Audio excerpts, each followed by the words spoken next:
Welcome, guys. I am so excited. Welcome to the Easy Dating Coach. This is my second ever live broadcast. I've been recording videos for years, but I just don't seem to go live. So welcome, guys.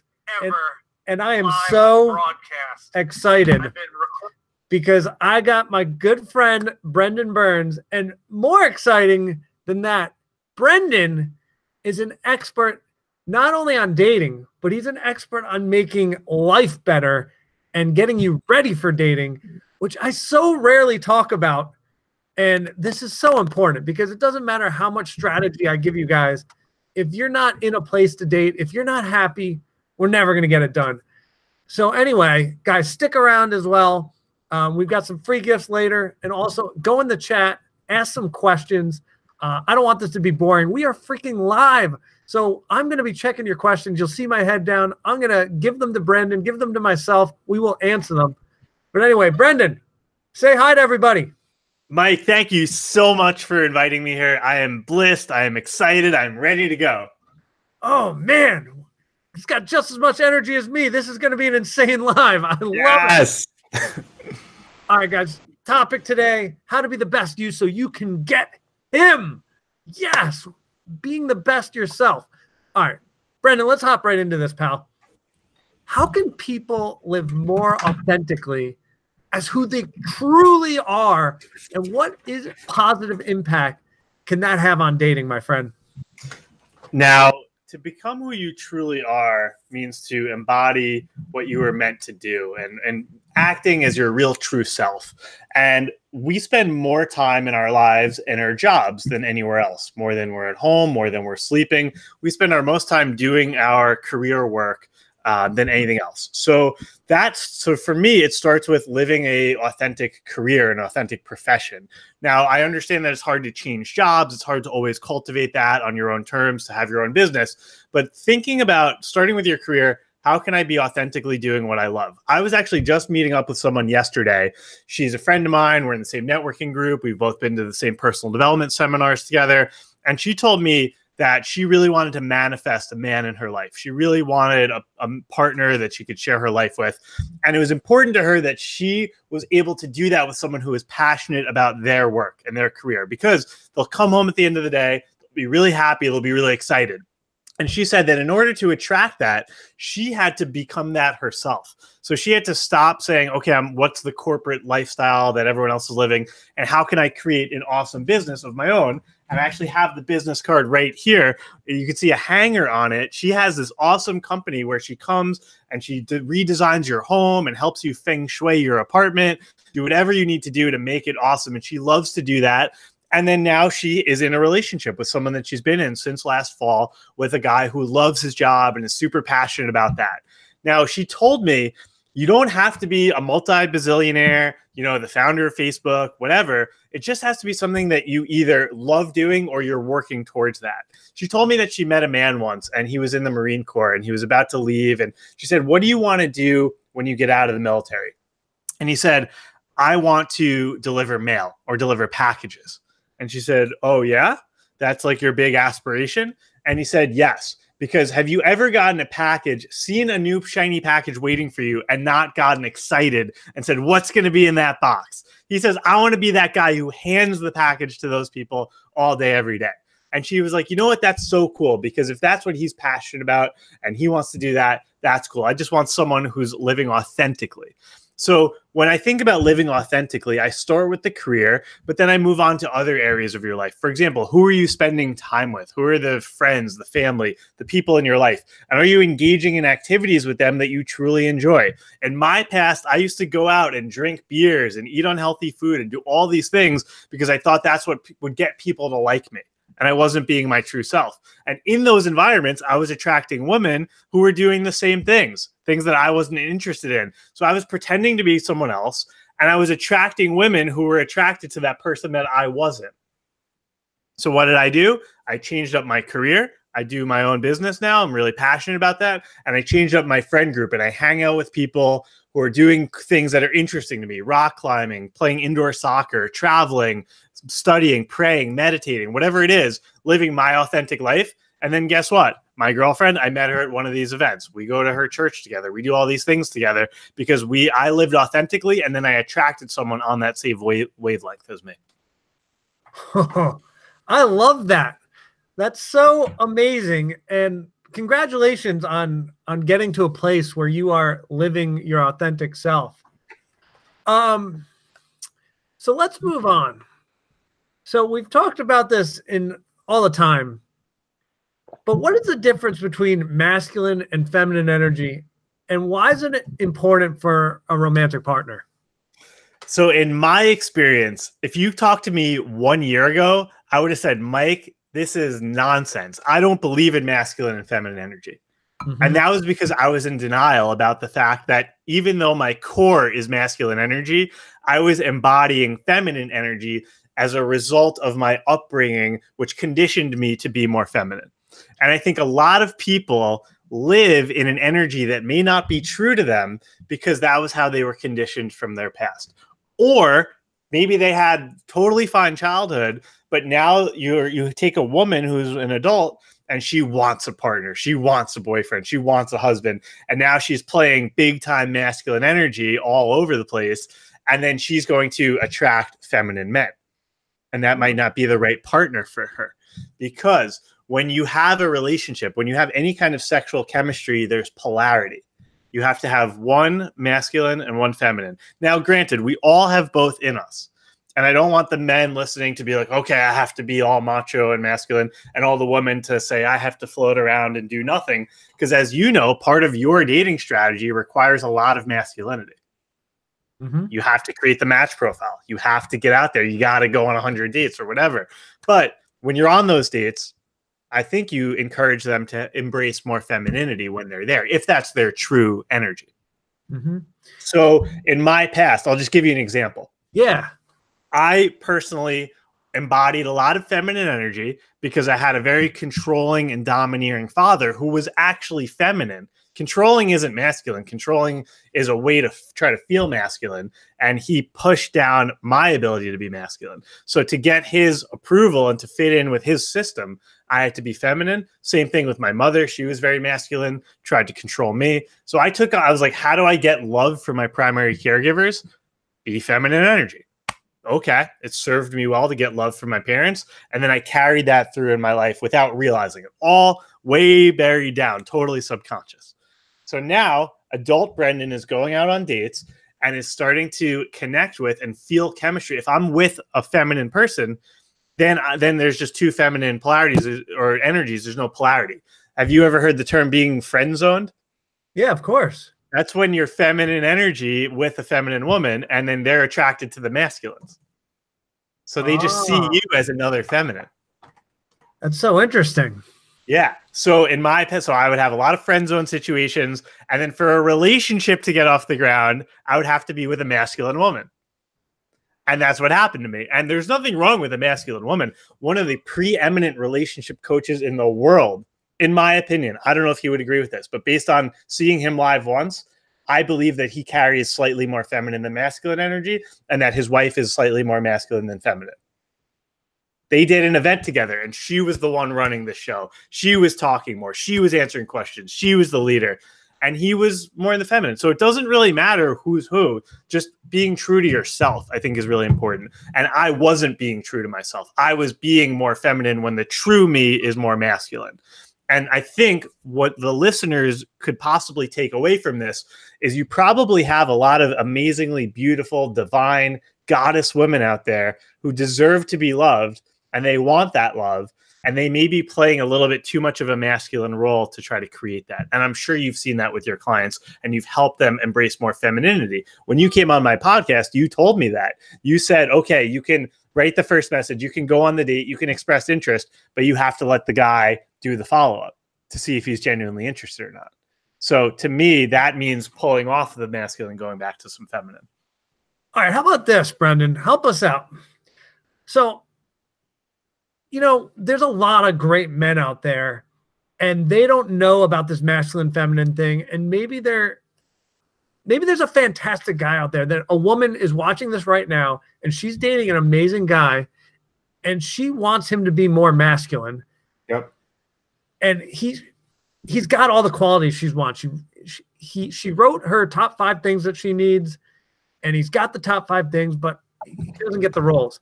So how can this woman get the guy to be more masculine? What do you think she can do?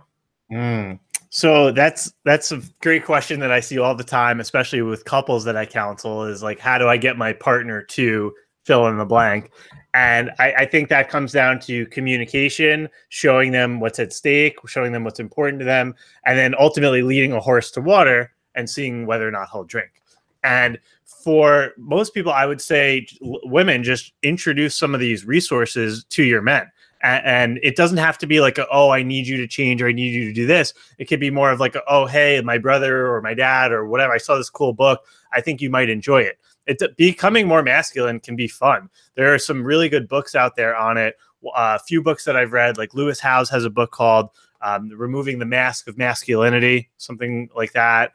David Deida has a great book called The Way of the Superior Man. And one idea is, I think it's the 4th chapter of that book, Way of the Superior Man. I have the audiobook, is like an hour-long meditation, which is all about masculine and feminine energy.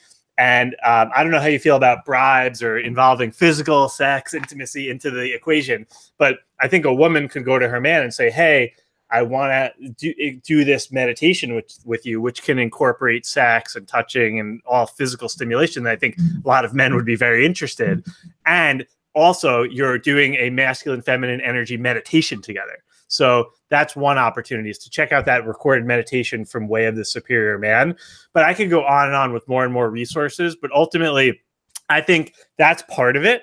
But here's another big part of it, is the woman embrace more of your femininity. Because to some degree, get a woman trying to get the man to be more masculine, that is being masculine. So to some degree, because I've noticed in my own personal journey, if I'm dating someone who's masculine, I can bitch and moan and be like, oh my God, she's so masculine, and I want a feminine partner. But who's in control of attracting the opposite energy? It's me, by living in the polarity that I deserve to be in. And then there will be polarity with the other side. Because I've been in these situations where I'm frustrated with the level of masculinity of my female partners. And I say, whose fault is this? Is she being more masculine randomly, or did I show up to the universe in more feminine energy, and then we created polarity and this relationship got off the ground based on where I was? And what can I do to become more masculine? So listeners, what can you do to become more feminine? And that's probably a whole separate question, which I'm sure you're well-versed to answer based on the fact that you work with a lot of women and you've helped them with that. I absolutely love this answer. And I love just how you're taking accountability. Like, that's so important. Everyone's always so like quick to blame, like, oh, that person's being masculine or whatever. But no, he's like, well, if I step up and be more masculine, then she can be more feminine. And, you know, it's so spot on. Like, I have this one friend who is the most masculine female I've ever met. And so many of my male friends, where I'm like either trying to set them up or, you know, hang out with her, are just like, I'm terrified by this person. She's way too masculine for me. Yeah. And I'm like, and I feel that way sometimes too. But then I'm like, hold on. What if I start taking some things off her plate? What if I plan where we're going? What if I tell her what we're doing, you know, knowing what she likes? And I'm saying, hey, we're going here. We're going to go get you that drink you love. I've got you. I'm going to take care of you. Mm-hmm. And all of a sudden she started acting more feminine. Mm-hmm. So that's perfect to your point. Yes, I have a friend, and she's extremely masculine energy, and she went to this event to serve as a volunteer in an extremely masculine role. But she was in a group with a guy who was 5 times as masculine, and she was able to sit back, and she didn't understand what was happening. But that's the thing, is, you know, that can change the charge. So for women interested in attracting more masculine men, it's about taking a step back and figuring out how can you embrace your femininity and trusting that process. Because I think part of relinquishing that for women is sort of letting go of control in a lot of ways, and stepping into like divine feminine energy and not trying to control your dating process too heavily. Absolutely. That's awesome. So I just got a question in here that I'd love your take on. How can a girl tell a guy she likes him without pressuring him? That's a great question. I think it's I think there's a lot of modern dating advice that says, that women need to like take the back seat and let the guy come to them. And to some degree that's true because I don't know if you've seen the show The Office with Steve Carell. Of course, yeah. And there's a woman, the Indian woman Kelly, who's really into the guy Ryan, and she's like anxious attachment style, always into him, like super clingy, like that cliche model, right? So you obviously don't want to go on that end of the spectrum, but I think it's completely fair for the woman to express some level of interest in the man, but then put the ball in his court to see if he reciprocates. In my current relationship, started out as a friendship. The woman I met, who I'm now dating, we met at an event in New York City. I thought she was interesting, so we met up a couple times. And then it got to a point where I was like, okay, I think this is like a romantic situation. And we went out, I asked her out to dinner and we talked a lot. And then at the end, I kind of went first, right? I was like, look, I think I like you and I have a lot of friends already, so I don't need more friends, but I am single and would like to explore something romantically with you. And I do believe that that's for sure more of a masculine step that I took. However, if she went first and shared that, because I'm secure attachment style and I liked her too, I would reciprocate and I would say, okay, yeah, I feel the same way. Let's date.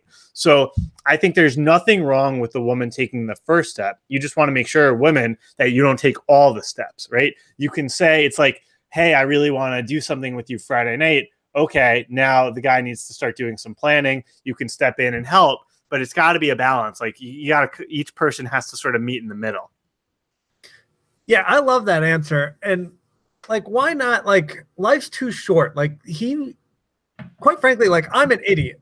And I will never know if a woman likes me unless she blatantly says, hey, Mike, and shakes me. And is like, I freaking like you. That's how I will know. Because I'm just not that smart. And so for the person who wrote this question, like, you can go tell him. And to Brendan's point, like, say, I like you. And now that you did a somewhat masculine thing, which is fine, it's okay to hop on your masculine side. Now, what does he do? Like, does he reciprocate? Does he say he likes you back? Does he ask you on a date? Does he, let him get back on the masculine side so he can be like, yeah, I got her on this first date. So like when he, so you're giving him a chance to take it over. Do you think that's good advice? I think that's amazing advice. I think if you are for the women listening, if you're interested in a man, express interest, put yourself out there, be vulnerable, just say to him, ask him out for a coffee or, just say that, go up to him if you guys talk regularly and just say, look, I think I like you, or straight up, I like you. And I'd be interested in going out with you sometime. I vouch for that 1,000%. I think that's amazing advice. And then to your follow-up point, it's then about releasing him and letting him come back to you. Because if you then are following up and then you plan the date and you're doing all the work, you're kind of like dragging this guy into it. And if he's not, that will then create a relationship that's lopsided. So it's important to do that. And the other thing that I would say is a lot of this comes back to stability and feeling secure, because I see with so many women, a woman will come to me for relationship coaching and she'll say, Brendan, I met this guy 6 months ago and we went on like 3 dates, and they're just so obsessed with this guy who's totally emotionally unavailable, and they're trying to do all the work to somehow get that thing back off the ground. Whereas there's like some guy who's great in their lives now, who's totally secure and stable, that they're not attracted to, or, some kind of excuse. So I think the other side of it is, women, absolutely, you can ask the guy out or just say, hey, I like you. But don't obsess over these situations where you're trying to create something where it's not there. And I would encourage you to look inside of yourself of, why am I attracted to more unavailable men, if that's your pattern, when there's probably a great guy right here that you're not giving a fair shot. That's so spot on. I love that. All right, we have a few more questions down here. Guys, keep asking questions. We're going to come back to them. But I want to keep moving with Brendan real quick. We're going to come back to these questions, I promise, after we do one more with him. Yep. Brendan, how do you implement and practice extreme self-care? I can't wait for your answer on this one. Yes. So, like I was saying earlier, we spend more time on our career than anything else. Mm-hmm. We sacrifice our sleep. We sacrifice our bodies. We sacrifice what we put in our bodies. To me, extreme self-care is putting yourself and your needs before literally the entire world, before your boss, before your family, before your kids, before your spouse. Your relationship with yourself is by far and away the most important relationship. And if you work aggressively and intensely on soothing yourself and giving yourself exactly what you need, everything else will, for the most part, fall into place. If you're my friend, Mike, and I put all of my energy into you, we will have the most awesome friendship. If I spend all my money on us to go to Knicks games and Rangers games and play sports and hang out and, hey, Mike, I got a free ticket to a cruise to Antarctica. Let's go see some penguins. You and I will have the coolest friendship. And same thing, if I do that with a spouse, same thing. But what about all the other areas of my life? They will fall apart. And it's the same thing with relationships. It's very common, especially with women. They put all their eggs in the relationship basket. They want to feel the feelings. All the men, they put all their eggs in the work basket because that's sort of where they feel most secure and safe. And again, I'm hyperly over, stereotyping here, but that's generally the patterns that you've seen up until now in our society. So what I would recommend for anyone who's thinking about it, it's sort of, you want to have like 3 circles, almost like a Venn diagram, and you want them all to be about the same size. And it's kind of your relationship, your business, and yourself. But I would say the self really comes first, and then you can work on the other ones. So in terms of self-care, I mean, there's so many different things that I do. First thing is I only work 4 days a week. I don't do a 5-day work week. Second thing is I set my hours very limited. So for me, I do some coaching, and I only take coaching calls on 2 or 3 days per week. I have big boundaries around friends and when I see them. Taking care of yourself means only surrounding yourself with certain type of people. Mm-hmm. If you have a friend that's late 30 minutes to an hour to every time you hang out, or is rude to you, or pressures you to drink, or whatever, something of that nature, to me, that's poor self-care. You see this so much with family too. It's very common for women to not have the best relationship with their own mother or their own father. And that can be a huge source of stress in their life. Setting boundaries with a difficult parent is self-care, in my opinion. But at the end of the day, putting yourself first. I have a client. She's got a child with her current husband. Her husband has a child from a previous marriage that's living in the house. She's got her job. She's trying to start her own business. She's got a dysfunctional marriage on her hands. I said to her, when are you taking care of yourself? What was the last time you did that was fun for you? She couldn't remember anything. And I said, homework assignment this weekend, go to a bookstore, buy a DVD, buy your favorite, buy a fun book to read. Just do something just for you. And slowly but surely, it can turn into what I have, which is a 2-hour morning routine where I don't wake up to an alarm clock. I don't wake up until I've slept at least 8 hours. I spend 1 to 2 hours meditating, relaxing, having tea, and the same thing in the evening. Whoa. That sounds awesome. Mm-hmm. Gonna have to pick your brain offline about that, and I need to be enjoying my mornings a little more. All right, so we got some really busy people on here though, so they don't have an hour or 2 hours. What can they do for 5 minutes right when they wake up to get them ready for the day and do some self-care? Best thing that they could do, and this is sort of cliche, but it's because it works, is meditation. If you study people who are successful in any area of their lives, you generally see that they sleep at least 7.5 hours per night. They drink at least 2 liters of water per day, and they meditate for at least 10 minutes in the morning. So when I say to people meditate, they say I can't. But what that really means is I don't want to. Because to meditate means to totally release and let go and let your thoughts come into your brain, and then you have to look at them and see what's going on. And that's extremely uncomfortable if you've never done that before. And it's a practice, and it takes a lot of time. And I would say start with guided meditations. Just go on YouTube and search 10-minute guided meditation, and then find one that works, and then listen to it every day. Or download the Calm app, CALM. There's a free plan, 7 days of Calm. Do it once a day for 10 minutes. If you don't have 10 minutes, you have no control of your life. Everyone can make 10 minutes for themselves. Do it in the bathroom in your office with your headphones on. Do it in a closet in your house. Wake up 10 minutes before everyone else. That to me is my golden rule. I meditate every day, and it's extremely powerful for self-care. 5 minutes, 10 minutes, just do it. I love that. That's good advice. All right, we got another question here Brendan. How can you be feminine without feeling like a doormat? That's a great question. So feminine energy doesn't mean letting people walk all over you. It just means holding space for your divine core. So things like expressing creativity, freedom, playfulness. I think there's a difference between being masculine and setting boundaries. I think that, in my experience, I've dated very feminine women who, when I've been late or when I've mistreated them, have called me out and said, hey, you can't treat me like this. You can't do this. We made a plan. Is that them maybe stepping into slightly more masculine energy to be assertive and express themselves? Possibly. But I have had the best boundaries set on me by two of the most feminine women that I've ever dated.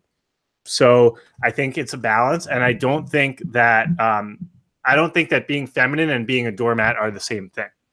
I think being feminine is, again, embracing your beauty, your creativity, your connection to the earth, your spirituality, a free flow, a playful nature. I think that, and letting go, I think that's more feminine. I wouldn't define feminine as, I would not say it's letting people walk all over you, let people control you, let people take advantage of you. I think those are different things. And I think learning how to set boundaries and be firm and be direct doesn't have to be masculine.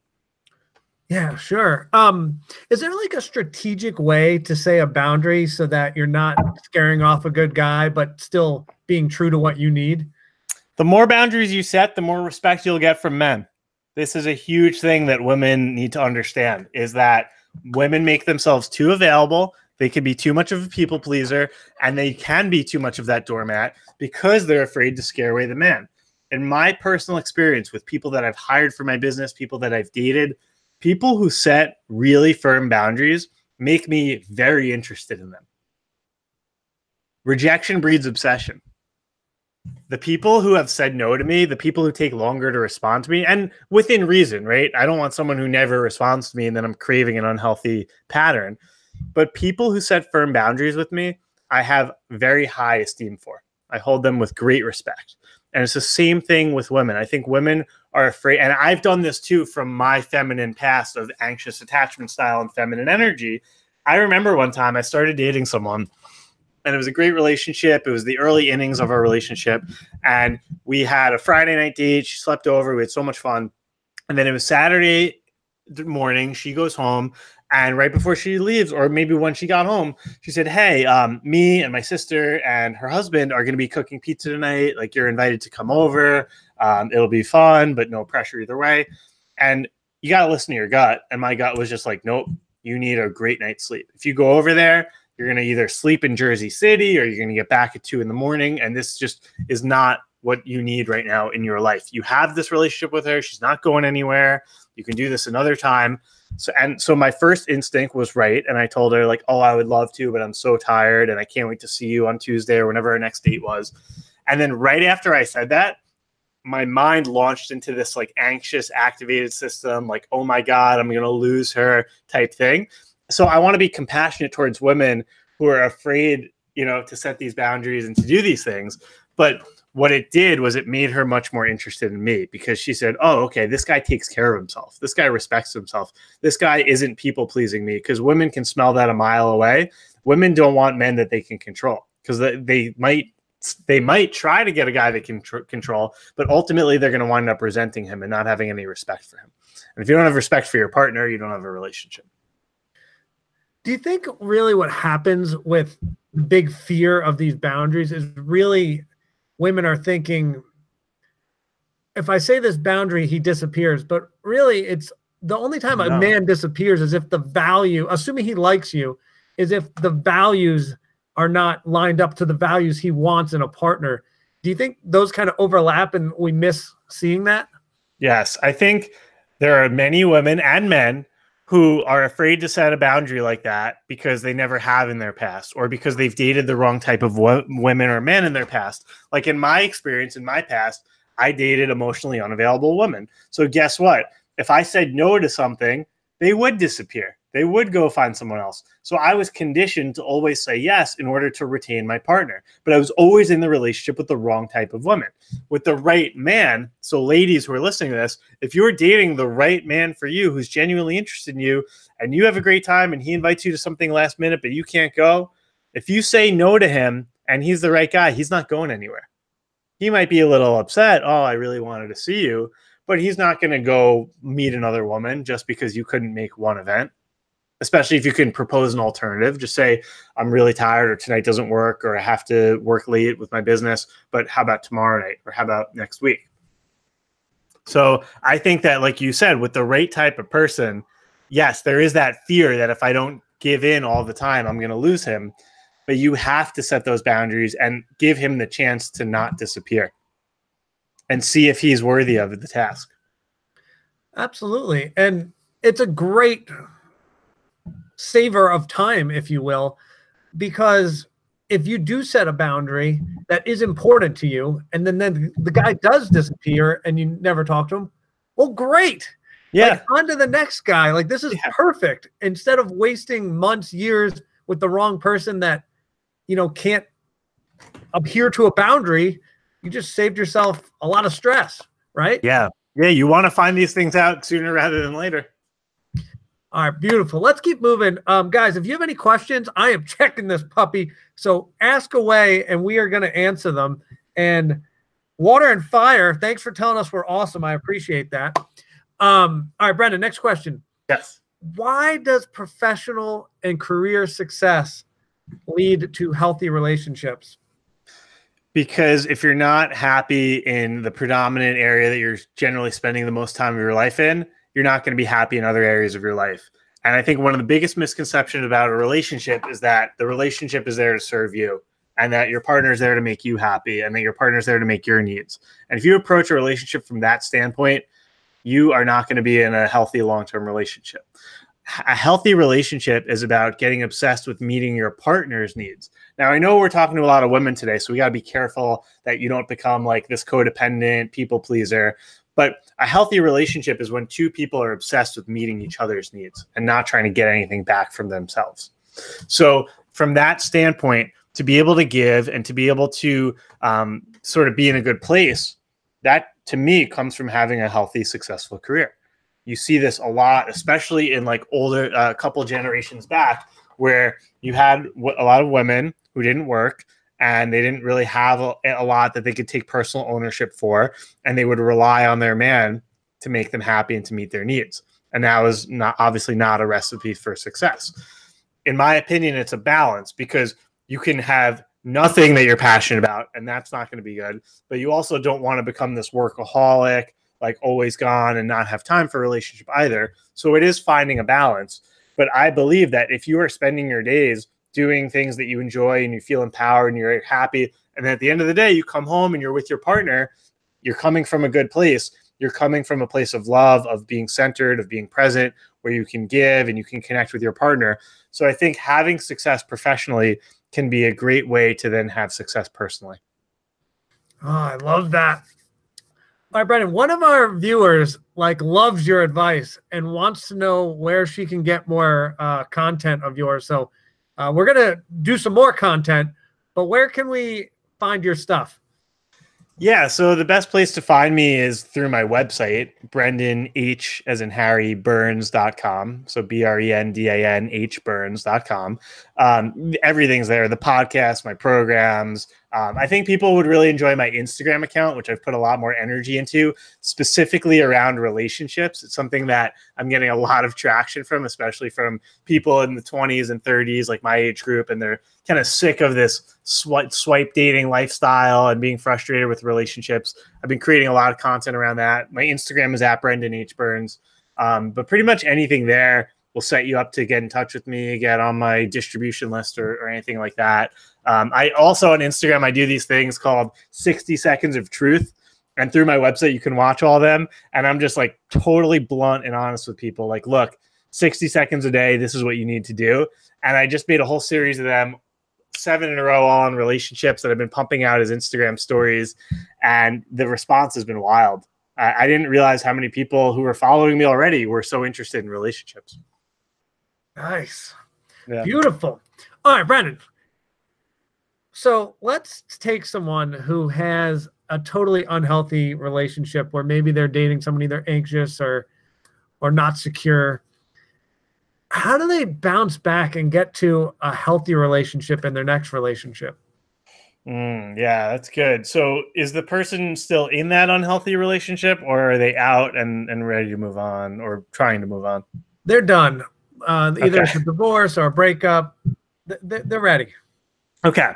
Um, that's great. And that's kind of where I was like last year. And I remember kind of being in that. So it was interesting. So that at that point last year, before I met my current partner, I deliberately took more time before getting into something new. And that was a mistake that I learned the hard way, because in the previous relationship, we broke up, and then I was in a bad place and I raced into something new. And a lot of that had to do with the fact that my career was not on sound footing. So I was like, well, I'm not happy with my business, so let me try to find happiness in a relationship. Again, wrong approach and attitude. So it really depends. Like, for example, if you're already in a decently good place and it was just clear that you were with someone who was just drinking all the time or smoking or just had totally different goals, and you're not heartbroken and depressed, then I would say, okay, just focus on what you want to attract and focus on who your next partner should be. But for the person that was in a super toxic, codependent relationship, love addiction, something of that nature, I would say, like, take a big time out from dating and really explore yourself. If you don't have, or you've never done therapy or coaching, I would encourage you to check something like that out and look inward, because I think a lot of people don't know what love really is. If you want to get a car, like how old were you when you got your driver's license, Mike? I was 17. And did you just get the license, they just hand it to you, or did you have to practice driving first? Yeah, man. I got the permit at 16. I had to drive a bit with my parents, did the whole thing, and took a test. Yeah, hours and hours of driver's ed and the permit and driving with your parents and figuring it all out, and turning left on red and realizing you can't do that. You spend a lot of time, and that's just a car. Imagine like a pilot who wants to get a pilot's license. Hundreds and hundreds of hours flying smaller planes, flight simulations, tests, and all these things to get your license. But if I wanted to get married tonight, 5:41 p.m. on a Thursday night, I could call my girlfriend, assuming she agrees to this. We could go to City Hall and we could get our license tonight. No training, no studying, no preparation, no work. Why is that? Should this be regulated? Yeah. Should it be regulated? I don't think so. I think that would be controversial. But why not self-regulate? If you need to spend so many hours with the car training, why do people spend nothing on a relationship? Why do people look at couples counseling as taboo? Why do people look at self-help sections of bookstores as for people who are broken?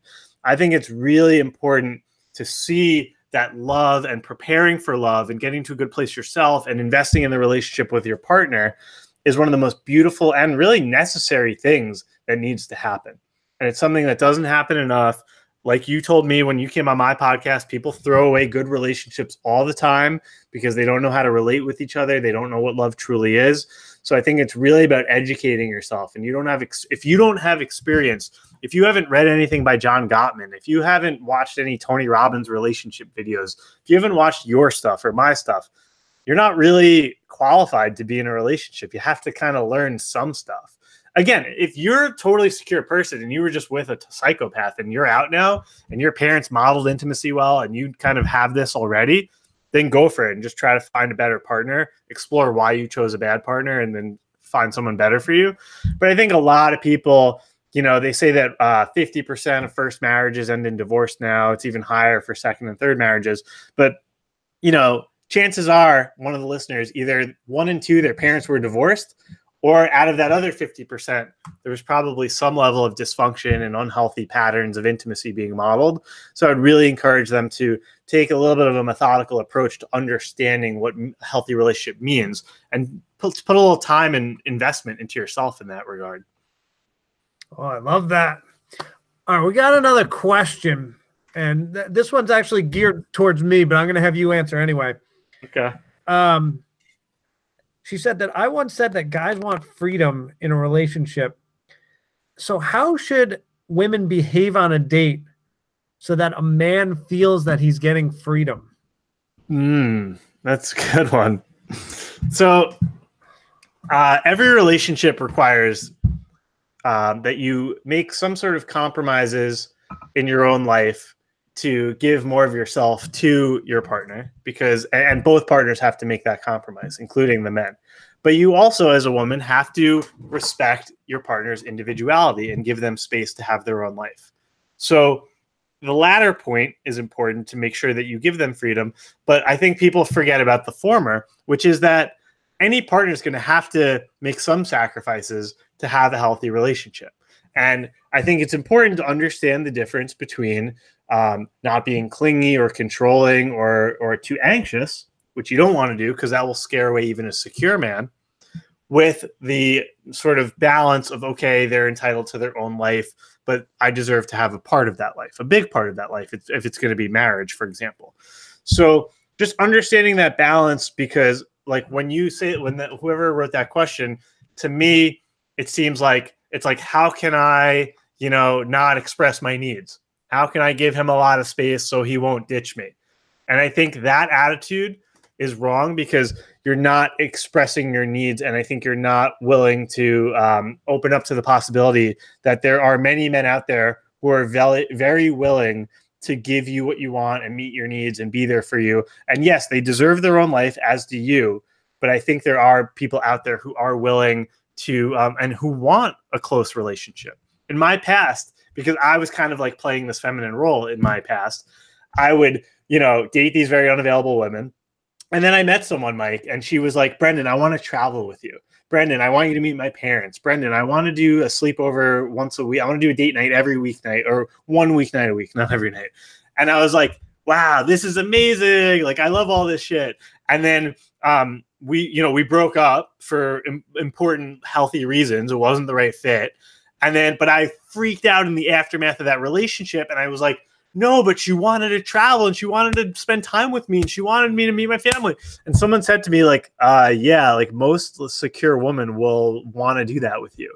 And the reason I thought that was so rare is because I was unhealthily or subconsciously, for whatever reasons that we could dive into, I was picking unavailable women.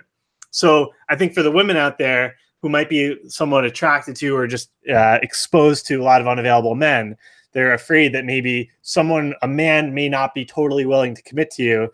But the good news is they can. You just, like, to your point, Mike, about the programs you work with people on, go on a ton of dates. Find a man. There's a guy out there who is willing to spend time with you and travel with you and commit. And I think it's about expressing your needs openly and letting someone meet them. Yeah, I mean, that's so spot on. I never talk about this, but I think it's about 50-50 in terms of 50% of it is selecting the right man. And then 50% of it is doing the right things within the relationship to make them feel happy, to make them feel free, to make them feel accepted, appreciated, and all the qualities a man's looking for. And then, of course, always having constant communication to make sure both parties are happy in the relationship. Does that make sense? Absolutely. It's partner selection is extremely, extremely important, but so is making sure that you're stepping into the right role. You're meeting their needs. You're meeting your own needs, because you can have a great partner, but if you're behaving in ways that are really like just not meeting the needs of your partner, or if you're treating them inappropriately, like even the healthiest, best partner will definitely communicate to you that, hey, you can't be doing this, or this is affecting me negatively, but they will leave. So I could go out and find the most amazing woman in the world, but if I'm not being the man that she deserves, there's no relationship. She'll go elsewhere. So it's both. Yeah, it's finding someone great and honoring yourself enough to know that you deserve someone great, but also become the person that your partner deserves to have as well. And that's where a beautiful relationship can come from. Yes. All right. So Lioness said the last guy she dated gave him freedom, and he saw it as her being too independent. So what do you make of that? So, in attachment theory, there's three buckets. There's the secure, there's the avoidant, and then there's the anxious. Secure is open for healthy intimacy. Avoidant is I'm afraid of intimacy, so I pull way back. And then anxious is too much clinging in your face. And the typical pattern is you see very often women are very anxious and the men are very avoidant. And so you have a push pull or like a trying to pull and the man's running away. Now, I was anxious. That was my past. So I was like the more clingy, feminine type. Not that clingy and feminine are connected that much, but I would definitely be more in that role. And I would date very masculine men who wanted a ton of independence. It sounds like your listener gave her ex-partner or partner space, and he felt that she was being too independent. So my question for her is, was she living a healthy amount of balance where she gave him just a normal amount of freedom? Or is she potentially afraid of intimacy and was avoidant and thought she was giving him space, but really wasn't showing up for the relationship? And he was frustrated because he wasn't able to have intimacy with her. Yeah, that's a great question. And we'll see if she answers. Yeah. But in terms of this, my thought, and let's have a dialogue about this. We know we can't change who a person is, right? We can't change who a man is, who a woman is. And so we always talk about like, we're never going to change the characteristics of a person, but we can change behaviors. So in this instance, couldn't we have a dialogue and say like, hey, I'd love to see you twice a week. Right now we see each other once a week. And it would make me so happy if we could see each other twice a week. And so now the behavior is, well, if we like each other, can we find 2 times a week to see each other? And that's a behavior, right? Yes. Do you think like something like that can fix these issues? Or is it more of this is the characteristic of the person? They don't want to be involved in this. And it's I mean, what do you make of this whole situation? So I'm still working through some of my anxious attachment style. And I'm also in a relationship with someone who's predominantly secure, but also has some anxious for sure herself. And the way I define a relationship between two people who are anxious is they both want to hang out with each other, but they aren't because they're both afraid to like make the first move and ask each other out. So you have like me in my apartment in New York thinking my partner doesn't like me and doesn't want to hang out with me. And I'm feeling hurt and abandoned. And then my girlfriend's out in Brooklyn and she's like, oh, he doesn't want to hang out with me. He's being avoidant. He doesn't like me, blah, blah, blah. We're both sad that we're not with each other, but we both want to be with each other. So that came down to simple communication of saying, what's going on here? Like we both want to be with each other. And so what I did was I set a rule. And this is something I didn't make a rule like, oh, you have to do this. I said, would you be willing to do this with me? Because this will help me feel a lot less anxious. And it is before, whenever we finish hanging out, like we try to do a date night once a week. And then we try to do at least one weekend night together. Is before you leave or before I leave, we put something on the calendar. Now, it doesn't have to be the exact thing of what we're going to be doing, but we just say, okay, let's both say if it's Saturday morning, I just slept over, I go home. It's like, okay, let's just both hold Wednesday night to have a fun date night. And we can talk about it during the week. But that made me feel a lot less anxious about the whole situation. I'm not worried about when I'm going to see her next. I'm not worried that she doesn't like me. So that was just one strategy that I implemented that was helpful to me for anyone who's feeling anxious. And again, to see if your partner is willing to commit to that, which my partner was 100% willing to do that. And to your question about, can we go from one night a week to 2 nights a week? It's about communicating that and seeing if your partner is willing to do it. I had a client who was dating a man who was smothered by his mother. So he had intimacy issues. And I think they dated for like 5 months and they had never had one Saturday night together. He would go out and get drunk and, do his own thing with his guy friends. And she never communicated to him that was problematic to her for a long time. And then she finally did. And he basically avoided it and didn't really answer the question. But between the lines, you could hear him saying, look, it's too much intimacy. I can't commit like this. Other things are priorities like my family and drinking and whatever. And she stayed in the relationship. And I said, well, I'm telling you what to do. And if you don't want to do what I think you're supposed to do, our work here is kind of done. I fire clients all the time. So that was it with her. And I hope that she ultimately finds a way to leave that relationship and go out and get a man who she deserves, right? So yeah, I think for the listener or whoever posed that question, I think it's totally reasonable to spend at least 2 nights a week together, especially in a serious relationship. But you have to communicate that as the woman. The ball's in your court to ask for that. But then the ball's in his court to step up and say yes. And if not, ball goes back to the woman's court to be like, all right, well, is this the right relationship for me? I love that. That is beautiful. All right, guys. I think we can all agree that this was a phenomenal interview, and we were so lucky to get Brendan here for this. And I also know that Brendan is giving away a free gift, and I believe this thing is pretty awesome. Brendan, can you do guys, just so you know, I'm going to pop it down here in the info so you can get it. You don't have to like memorize anything. Just go down there, click it. Bingo, bango. You got more Brendo. Brendan, what is the gift that you're giving away, though? Okay, so I basically spent 1 year teaching life coaching seminar once a week, every Tuesday night at 7 p.m.